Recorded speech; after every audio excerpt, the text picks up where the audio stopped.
Esta semana vamos a continuar descubriendo cómo Deuteronomio se ve reflejado en otros libros de la Biblia. Ya la semana pasada, con nuestro pastor Dani Perla, él nos estuvo ayudando a ver cómo estaba reflejado en el Antiguo Testamento. Y esta semana vamos a ir al Nuevo Testamento y nos vamos a dar cuenta que también hay mucho de Deuteronomio allí. Es más, el tema de esta semana es Deuteronomio en el Nuevo Testamento y hoy vamos a hablar sobre un tema que va a traer a nuestra mente ya a una persona muy importante. Escrito está, es el tema. Vamos a orar pidiendo la dirección de Dios. Nuestro bondadoso Padre, gracias por tu palabra que siempre llega a tiempo y hoy estamos seguros que tienes un mensaje para nosotros, para quienes hemos creído que tu palabra es tu revelación para nosotros. Ayúdanos a poder apreciarla totalmente en el nombre de Cristo Jesús. Amén. Amén. Creo, Pastor Dani Perla, que cuando se usan estas palabras, escrito está, llega a nuestra mente rápido la figura de nuestro Señor Jesucristo, que es una de las personas que más usó esta expresión, escrito está, o como lees en la Biblia. Y quisiera que nos centráramos en una escena particular de la vida de nuestro Señor Jesucristo. Es más, es la escena que está descrita en la lección, porque también creo que da lecciones para nosotros. Todos conocemos la historia del desierto, cuando Jesús fue llevado por el Espíritu al desierto, y dice la Biblia, para ser tentado. ¿Cómo respondió Jesús a las tentaciones? ¿De dónde tomó Jesús sus respuestas a las tentaciones? Y por qué eso es importante para nosotros. Muy bien, tal como hemos estado examinando en la semana pasada, el libro de Deuteronomio contiene un mensaje especial de Dios que fue usado, como la palabra de Dios permanece para siempre, fue usado en siglos posteriores para amonestar o para reavivar a la iglesia. Y en este caso Jesús también utiliza de Deuteronomio para enfrentar las tentaciones del enemigo.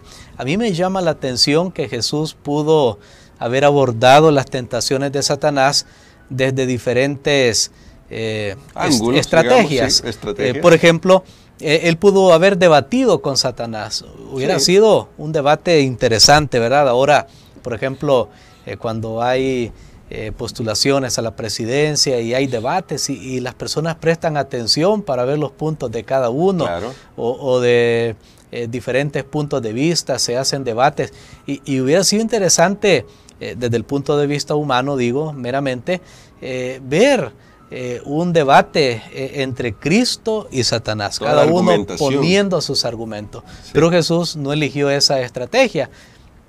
También Jesús pudo haber usado la estrategia de hacer actos milagrosos, claro, de hacer actos físicos, de remover el cielo, la tierra. Bueno, pudo haber hecho un montón de cosas, pero ninguna de esas cosas eligió, sino que escogió algo que es mucho más poderoso y es la palabra de Dios. Amén. La palabra de Dios. Así que esa fue la estrategia que Jesús utilizó, pero cuando yo estaba estudiando esta lección pensé que no solamente es por nombrar un versículo, sino que Jesús había tomado tiempo para internalizar esa palabra, para meditar en esa palabra, para reflexionar en esa palabra, de tal manera que cuando él pronunciaba esa palabra tenía poder en su vida y en aquellos que le escuchaban, en este caso en el enemigo. Amén. Eso que ha dicho es bastante importante, pastor, porque quiere decir que el Señor Jesús, enfrentando esta tentación, que es un modelo para nosotros, también nos dice cómo podemos tener poder nosotros en la vida. Pastor, en esto quiero destacar dos elementos. Primero, ¿cómo vencer nuestra tentación? Que yo creo que nuestra tentación o nuestra tendencia, que si lo quiero decir de otra manera, es discutir mucho, debatir. A nosotros nos gusta debatir, como usted decía, desde la perspectiva humana, nos gusta mucho debatir. ¿Cómo vencer esa tendencia a debatir con el mal que desde el principio se ve fue la que nos metió en el problema en el que estamos? Así es, creo que primero tenemos que creer exactamente. Tenemos que creer de todo corazón la palabra de Dios. Porque cuando nosotros creemos de corazón no necesitamos debatir. más bien el debatir puede llevar a una duda que uno tenga. Claro. Porque, ok, voy a examinar, voy a ver, pero cuando usted está seguro de algo, ni siquiera necesita demostrarlo. Entonces, creo que todo comienza con que nosotros estemos seguros de lo que dice la palabra de Dios. Estemos, no porque la palabra de Dios tenga que ser probada, sino porque yo tengo que realmente estar de acuerdo, confiar plenamente en lo que dice la palabra de Dios. Y lo otro que nosotros necesitamos hacer es saber que la palabra de Dios, los pensamientos de Dios y lo que Dios ha dicho, las órdenes de Dios, no necesitan ser discutidas ni defendidas. Y creo que aquí es un error. Nosotros pensamos que tenemos que defender a Dios, sí, que defender la palabra de Dios. Pero Dios, y se lo voy a decir, Dios nunca nos ha pedido que lo defendamos a Él. No, wow. Simplemente nos ha pedido que creamos en Él. Amén. Eso me gustó también, pastor. Sí, a veces tenemos esa tendencia, ¿no? Es que tengo que demostrarle a la gente que así son las cosas. Pero eso creo que al final nos resta poder, pastor. Y ahí llegando a ese punto, ya que el Señor Jesús usaba el poder de la palabra en su vida y sacó los textos con los que enfrentó esta tentación, fueron textos de Deuteronomio, específicamente Deuteronomio. ¿Cómo podemos aprender nosotros, pastor, a tener más poder en nuestra vida diaria?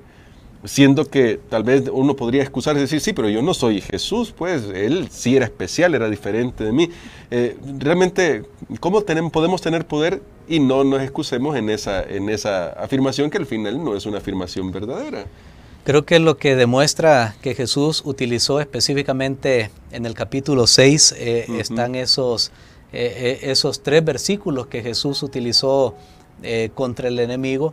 Creo que lo que demuestra es que Jesús estaba muy familiarizado con las Escrituras. Y no es porque Él era Dios, no. Claro. Él era Dios, es cierto, pero la parte de Dios estaba, por decirlo, inactiva. Él estaba enfrentando las tentaciones del enemigo como hombre. De hecho, Satanás quería llevarlo al terreno de ser Dios, porque le dice que convirtió unas piedras en pan, cosa que un simple ser humano mortal no podía hacerlo. Entonces Satanás quería llevarlo a esa esfera de Dios, pero Jesús le dice no, porque si Jesús hubiera hecho ese milagro, a nosotros nos deja realmente, nos deja desarmados, nos deja sin un ejemplo, porque yo voy a decir, bueno, como Él era Dios, Él sí podía convertir la piedra en pan, claro, y yo no puedo. Pero más bien es al contrario. Lo que nosotros vemos aquí es que Jesús, en el plano, en la esfera puramente humana, enfrenta al enemigo. Y Jesús tuvo que crecer como todo niño, como todo joven, pero Él estaba muy familiarizado con la palabra de Dios. Pero esto, hermano Gerson, y aquí aprovecho porque recientemente estaba pensando, leyendo también acerca de María, la madre de Jesús. Sí. Cuando ella recibe el anuncio de que va a tener un hijo de una forma especial por el Espíritu Santo, y entonces ella compone un canto. Ese canto está saturado de pensamientos de las Escrituras. Así es. Y demuestra una gran inteligencia en María. Jesús escogió una mujer verdaderamente muy comprometida, muy dedicada, muy consagrada, pero muy inteligente. Entonces, ¿qué me dice eso? Que si Jesús conocía las Escrituras era porque su madre le orientó, lo indujo para que tuviera amor por las Escrituras. Entonces, no es porque era Dios, no, la mamá hizo un gran trabajo.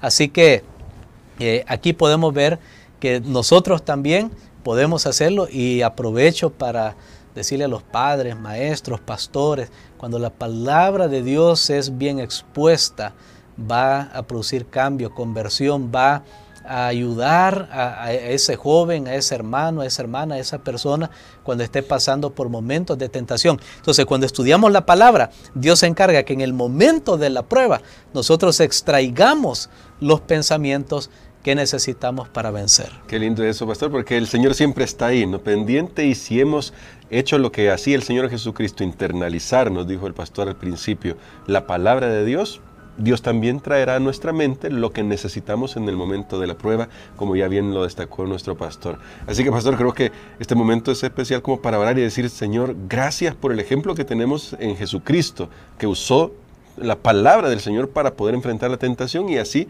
nosotros podemos hacerlo. Ahora lo que necesitamos es pedirle al Señor que nos ayude a fortalecernos en nuestro estudio de la palabra. Amén. Padre que estás en los cielos, te agradecemos, Señor, porque tu palabra es más cortante que toda espada de dos filos. Amén. Es viva y eficaz, es poderosa, Señor.